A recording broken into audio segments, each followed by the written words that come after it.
नमस्कार, आप देख रहे हैं हरियाणा 1008 हमेशा सच के साथ। दोस्तों, हरियाणा 1008 पर आप समय समय पर सामाजिक व पारिवारिक मुद्दों से जुड़ी हुई खबरें आप देखते रहते हैं। मैं दिनेश कुमार फिलहाल मैं मौजूद हूं महमलके के गांव में। यहाँ पे जो है एक ऐसा मामला सामने आया है कि यहाँ की एक हमारी जो बहन थी जिसका नाम साक्षी बताया गया है। 4 महीने पहले यानी कि 26 मई को उसकी शादी हुई थी और ससुराल में से जो है बार बार जो है परिवार वाले बता रहे हैं कि दहेज की जो है डिमांड जो की जा रही थी। मात्र 4-5 महीने जो है शादी को हुए हैं, इसके अंदर ही जो है इतनी डिमांड जो है उनकी बढ़ गई थी कि उसके कारण ही जो है उन लोगों ने जो है उसको भाई मौत के घाट उतारा है या कैसे क्या खुद जो मामला जो हुआ है। जो साक्षी आज हमारे बीच में नहीं है, फिलहाल परिवार के सदस्य हमारे साथ जुड़े हैं, उनके ताऊ के लड़के हैं, इनसे हम बात करेंगे, एक बार जानेंगे पूरा मामला क्या कुछ हुआ है। नमस्कार जी। नमस्कार जी। नाम क्या जी आपका? राजेश। 26 मई को शादी हुई थी। 26 मई को शादी। किस तरह की शादी, एक बार मैं वो पूछूंगा कि जो बड़ी धूमधाम से जो अपने समाज में जो होती है, क्या इसी तरह से बढ़िया रीति रिवाज से बड़ी धूमधाम से शादी करी थी? तो उसके बाद क्या कुछ हुआ? जो साक्षी जो आज हमारे बीच में जो नहीं है, किस तरह की वो लोग जो आप परिवार जो बता रहे हैं दहेज की जो डिमांड जो कराया करते, क्या डिमांड थी उन लोगों की? उसके बाद उनकी शादी के बाद उड़ जाते ही थोड़ी सूं लागी थी भाई, दहेज कौन दिया, दहेज कौन दिया। फिर कुछ थोड़े मोटे समय बीत गए, फिर ये बाद में तो क्लियर फरीज की क्लियर कर दी थी उनकी फरीज दो बट्टा बोल्ट मोटरसाइकिल। अच्छा। हाँ, ये डिमांड। फिर ननद की तेरे बाप ने क्या दिया, चोरी को ताने मारे थे, मतलब बार बार ताने मारे थे। वाह शर्मांदी यहाँ घर इतना ब्योत नहीं था यहाँ के भाई, इतने सौदे दिए जहाँ। फिर कुछ टाइम काल साल पाए के देवार भी तो आगे बच्चा था, प्रेग्नेंट थी वह 2.5 महीने की। अच्छा। हाँ, उस पीलियम दे दिया हमने, ये वायदा किया था। हाँ, तो फिर भी उनका संतुष्ट नहीं हुए। अच्छा, जो ये जो डिमांड जो आप बता रहे हो, फ्रीज, बड़े फ्रीज की जो डिमांड थी, बुलेट मोटरसाइकिल की डिमांड थी, परिवार के किस सदस्य के द्वारा की जा रही थी? और एक बार मैं जानना चाहूँगा, जिसके साथ शादी जो हुई थी, जिस लड़के के साथ, क्या नाम है उसका? कि नाम संदीप। हाँ। क्या करता है संदीप? संदीप होमगार्ड में नौकरी करता है। अच्छा, और साक्षी कितनी पढ़ी लिखी थी? साक्षी +2 कर रही। +2 कर रही थी। अच्छा, जो डिमांड जो आप बता रहे हो फ्रिज की, बुलेट मोटरसाइकिल की, किसके द्वारा की जा रही थी? परिवार का कौन सा सदस्य था जो इस तरह की डिमांड? जो ससु और एक उसकी ननद कह ले, उनके द्वारा वो बोली तने देव थी बार बार उसको। और वह शर्मांदी 1-2 बार तोड़ा कहो थी, वाड़ा मात पिता भी थोड़ी ही शर्मावती, क्यों कर क्या को नहीं करता भाई, इतना सौदा दिया जा। इसलिए वह उसकी ससु और ननद बार बार उसको तन्ने दे के न तंग कर रही थी। अच्छा, संदीप के द्वारा क्या कुछ मांग थी? उसके द्वारा भी थी या क्या कुछ? पहले कुछ मांग नहीं थी। पहले कुछ नहीं मांग थी। शादी के बाद सारी संदीप भी एक आधी बार पहले भी मार पिटाई की है उसकी, उतनी भी कम बताई, थोड़ी तो बताएगी थी वह, फिर करी है पहले भी पिटाई। हाँ। अच्छा, अब ये घटना कब घटी है? 26 तारीख को या 26 कौन सा?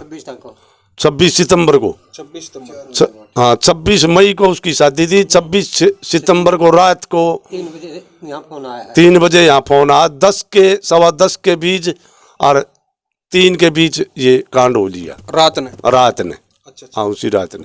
अच्छा, उससे पहले जो है फोन पे बात वगैरह हुई, जैसे भाई थोड़ा बहुत अंदेशा इस तरह का हो, भाई कोई झगड़ा वगैरह हुआ हो, मार पिटाई हुई हो, या उसको लग रहा हो साक्षी को भाई इस तरह का ये लोग मतलब व्यवहार कर रहे हैं या इस तरह की प्लानिंग वो कर रहे हैं, ऐसा कुछ लग रहा हो? जैसे पहले फोन पे कुछ बताया उसने? पहले प्लानिंग को बड़ी थी वह, उसको कोई पता नहीं था। प्लानिंग इनकी पहले थी और उसी रात न हुआ है। यू पहले थोड़ी मोटी तो थी, उस तो न्यू सोचे थे भाई बागा दे देंगे, इनका दहेज भी दे देंगे, देखा हमारी लड़की ने आराम से जीवन व्यतीत कर दे, तो फिर इतना भी इंतजार नहीं करे हमसे। अच्छा, फोन पे कुछ बताया हो साक्षी ने आप लोगों को? ना, और ऐसा कुछ नहीं बताया। दहेज की बार बार कार, दहेज की तो बार बार कार दी भाई, ये मांगे है, मेरी सासू तंग करे है, मैंने मेरी ननद तंग करे है, बटे वो भी मतलब कड़ुए शब्द हम बोल जाते उसको। और वह आशकिन टाल दिन बोली। फिर हमारा चाचा ने बोला बेटी 3-4 महीने और डटी रो फिर दे दे। अच्छा, जिस टाइम पे उसकी जो डेथ हुई है साक्षी की, उसके बाद आप लोगों के पास उनका फ़ोन वगैरह आया होगा, आप लोगों को क्या कुछ बताया गया कि कैसे घटना घटी है उनके द्वारा, क्या कहना उन लोगों ये बतागा कि ये फांसी को? उनके आप कौन हो?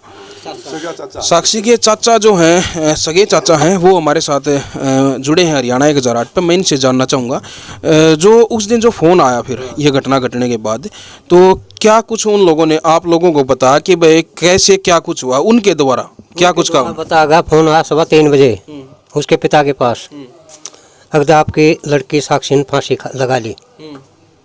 हम सुबह गए तो वो फांसी पर लटक नहीं रही थी, अच्छा, उस टाइम पर बेड पर लेटा रखी थी। कितने बजे पहुंच गए थे आप लोग? हम पहुंच गए जी करीब 10 बजे। अच्छा, सुबह 3:15 बजे फ़ोन आया है, 10 बजे आप लोग वहाँ पे पहुंचे हो? हम अपने पूरा परिवार ने लेकर साथ में गए थे। अच्छा अच्छा, वहाँ मौके पे क्या कुछ देखा आप लोगों ने? देखा वहाँ 5-4 लोग आई बैठी हुई थी, 2-3 एक आदमी बाहर खड़े थे और वो बेड पर लौटा रखी थी, अच्छा पंखा का लत्ता बंद रखा था। अच्छा, हाँ ये वीडियो हुई। एक मिनट। हाँ, उसका शरीर पर निशान है, पीठ पर भी है, जांघ सतरा पर भी है, हाथा पर भी है, अच्छा अच्छा काफी निशान है उसका। अच्छा, किस तरह के निशान थे जैसे? लील है, अच्छा, जैसे बेल्ट लग गया हुआ है उसके निशान है। अच्छा अच्छा अच्छा, चक्कू के भी जैसे निशान, चक्कू लग जाए ना ऐसे चक्कू के निशान है। तो मतलब आप लोगों के मुताबिक जो है पहले मार पिटाई की गई है, उसके बाद जो है इस घटना को अंजाम दिया? हाँ, ये घटना अपनी मौत छिपाने के लिए नहीं बताया गया कि फांसी लगा ली इसने, अपनी मौत छिपाने के लिए फांसी लगाने की। और जो फांसी का उन्होंने बताया है वो है बेड से पंखा सब 5 फुट, लड़की की हाइट है 5 फुट 4 इंच, वहाँ फांसी नहीं लग सकती। अच्छा, अब उसके बाद जो है हॉस्पिटल उठा के लेके गए होगे साक्षी को? आप लोग लेके गए या वो साथ गए? फिर हम लेकर गए थे, वो गए साथ में? दूसरे आदमी थे, वो नहीं थे? वो नहीं थे, खुद कोई नहीं था उनसे, बाहर गए थे। अच्छा अच्छा हम लेकर गए 4 बजे, अच्छा, गांव वाले सरपंच बुला हमने, वहाँ सरपंच ने देखकर सरपंच ने बोला जी मैं नहीं कह सकता ये बात, ये तो मारी गई है, फांसी खा नहीं सकती लड़की। अच्छा, उस गांव के सरपंच ने कही है? हाँ ये कही है। अच्छा अच्छा हाँ, अच्छा अब वो कहो या ना कहो उस चीज़ का वो नहीं पता। अच्छा अच्छा, बाद में पंचायत आई है, पंचायत भी वो हॉस्पिटल में यही कहती भाई ये मारी गई है, फांसी लगा नहीं सकती।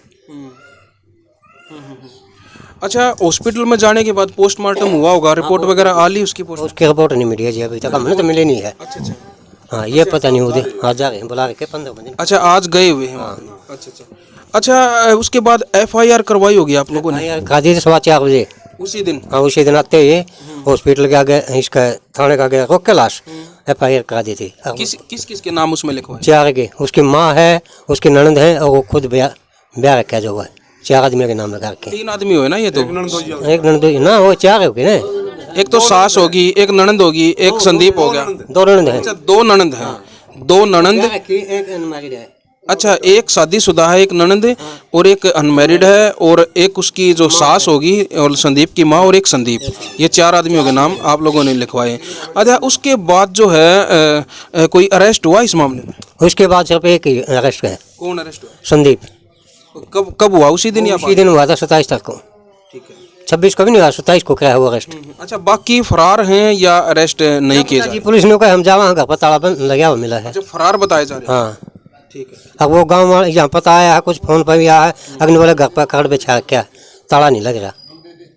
अच्छा अच्छा अच्छा, खरड़े जो है जो आने जो रिश्तेदार वगैरह जो आते हैं तो वहाँ पे जो बेचारा क्या है, लेकिन उसका दाह संस्कार कहाँ पे? वहीं पे हुआ? यहाँ का मायके में? मायके में मायके में हुआ है उसका दाह संस्कार मायके में हुआ है, लेकिन इनका अनुसार जो ये कह रहे हैं कि वहाँ पे भी जो है जो रिश्तेदारों का जो आने जाने वालों का जो होता है, जो एक डेथ होने के बाद अपने समाज में, वो उस तरह का वहाँ पे भी जो है किया हुआ है। तो क्या लोग वहाँ पे बैठते हैं, उनका परिवार का सदस्य बैठते हैं? नहीं जी, बैठे नहीं बैठे, पुलिस वाले कहे जी ये बात, हम इस घर पर जा नहीं सकते, पुलिस वाले से ये बात देंगे। अच्छा, जैसे कि आप लोग वहाँ से जो बॉडी को यहाँ पे लेके आए दाह संस्कार करने के लिए, तो क्या उन लोगों ने ये नहीं कहा भाई अगर उनकी मान लो गलती उनकी नहीं है भाई, खुद उसने ऐसा किया, तो उन्होंने ये नहीं कहा भाई हम दाह संस्कार यहीं पे करेंगे? किसी आदमी ने ये भी नहीं कहा जी, किसी ने पूरा गाँव में किसी ने ये नहीं कहा मैं इसका यहाँ इसका दाह संस्कार करेंगे। सब 1-2 आदमी ने ये तो कहा था हम वहाँ पर दाग दीवाने चाल सका, मगर ना गाँव में हमारे गाँव में नहीं आ जाओ कोई अभी। अच्छा अच्छा,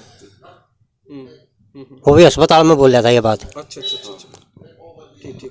अच्छा, अब किस तरह की जो है कार्रवाई की आप लोग मांग कर रहे हैं? अगर मान लो इस मामले में उसके जो ससुराल वाले अगर दोषी हों, इस मामले में अगर वो दोषी हों, देखिए अभी जो है मीडिया का काम जो है लोगों को इस तरह के मामलों से अवगत कराना। हमारा जो वो काम है वो मतलब किसी भी तरह का फैसला हम नहीं अपनी तरफ से ये नहीं बता सकते, क्लियर नहीं कर सकते कि भाई ये कैसे क्या कुछ हुआ है, जब तक दोनों पक्ष सामने नहीं हो। लेकिन इस तरह के जो मामले जो होते हैं इसमें दूसरा पक्ष जो है सामने 99% सामने नहीं आ पाता दूसरा पक्ष, क्योंकि जो है ये मामले अलग तरह के होते हैं, आप लोग समझ सकते हैं। इसमें जो लड़कियों के साथ इस तरह का जो होता है, शोषण की जो शिकार होती हैं ससुराल में, उनकी इस तरह से हत्या कर दी जाती है या खुद जो है घटना घट जाती है, जो भी कोई भी दोनों तरह का जो मामला जो होता है उसमें जो है माय का पक्ष ही जो है हर बार सामने आता है, क्योंकि ये लोग जो हैं पीड़ित परिवार इन्हीं को जो है कहेंगे, और दूसरी जो परिवार है जो ससुराल के जो लोग हैं उनको इस तरह के मामलों में हर मामले में उनको दोषी जो है माना जाता है। और दोषी पक्ष जो है मीडिया के सामने जो आना जो है बहुत ही मुश्किल होता है। 99% केस ऐसे होते हैं जिसमें वो नहीं आते। 1% ही कोई मामला ऐसा होगा कि जिसमें उन लोगों को ये लगता हो कि भाई हम भी मीडिया पर आएंगे और अपनी जो है बातें हम मीडिया के सामने रखेंगे। वो 1% ही कोई यूनिक कोई केस होता है, लेकिन हर मामले में यही होता है। तो इन्हीं से हम जानना चाहेंगे कि जो इनकी तरफ से जो पूरा जो ससुराल पक्ष है वो दोषी है, इनकी बेटी को जो है इस तरह से वहाँ पे शोषण का शिकार जो है बनाया गया है, पहले दहेज मांगा गया है, उसके बाद उसकी अगर उनकी डिमांड पूरी नहीं हुई है तो फिर उसको जो है मौत के घाट उतार दिया गया है।